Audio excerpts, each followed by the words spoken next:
वैश्विक महामारी कोरोना के कारण एक तरफ तो जहां देश आर्थिक और सामाजिक रूप से प्रभावित हुआ, वहीं अनिश्चितता और विभिन्न कारणों से लाखों की संख्या में प्रवासी कामगारों के सामने रोजी रोटी का संकट आ खड़ा हुआ।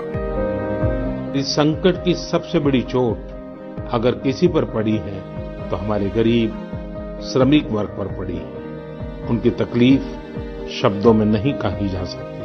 प्रवासी मजदूरों को देखते हुए बहुत कुछ नए कदम उठाना आवश्यक हो गया है। केंद्र सरकार ने अभी जो फैसले लिए हैं, उससे गांवों में रोजगार, स्वरोजगार, लघु उद्योगों से जुड़ी विशाल संभावनाएं खुली हैं। ये फैसले इन स्थितियों के समाधान के लिए हैं, आत्मनिर्भर भारत के लिए है। इसी दिशा में केंद्र सरकार का एक महत्वपूर्ण कदम है गरीब कल्याण रोजगार अभियान। इस अभियान के तहत 125 दिवस निश्चित किए गए हैं। व्यय की जाने वाली राशि 50,000 करोड़ रुपए है। अभियान के दौरान विशेष रूप से ग्रामीण क्षेत्रों के चहुमुखी विकास के मकसद से 25 विकास कार्यों के संपादन पर जोर दिया जाएगा,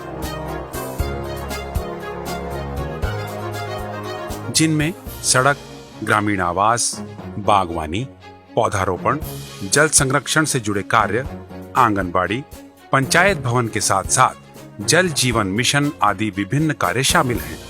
125 कार्य दिवसों वाले इस अभियान के तहत जो कामगार अपने गृह क्षेत्रों में आने के बाद अपने क्षेत्र में ही रहकर काम करना चाहते हैं, उनको उनके हुनर और रुचि के अनुसार संगठित करते हुए सतत आजीविका सृजन के लिए उद्यमिता और आजीविका विस्तार के प्रयास किए जाएंगे। जिन कामगारों को रोजगार की तुरंत आवश्यकता है, उन्हें विभिन्न कार्य क्षेत्रों में मजदूरी का रोजगार उपलब्ध करवाया जाएगा। इस पहल से एक तरफ तो जहां विभिन्न स्थायी परिसंपत्तियों का निर्माण होगा, वहीं दूसरी तरफ क्षेत्र के विकास के साथ साथ ग्रामीण अर्थव्यवस्था को भी मजबूती मिलेगी। ये अभियान विशेष रूप से 6 राज्यों के 116 जिलों के लिए है, जहां प्रवासी मजदूरों की वापसी अपेक्षाकृत अधिक हुई है। भारत सरकार का प्रयास ये भी है कि ऐसे कामगार ग्रामीणों को उनके क्षेत्र में ही जीविकोपार्जन की अन्य गतिविधियों के लिए प्रेरित और प्रोत्साहित किया जाए।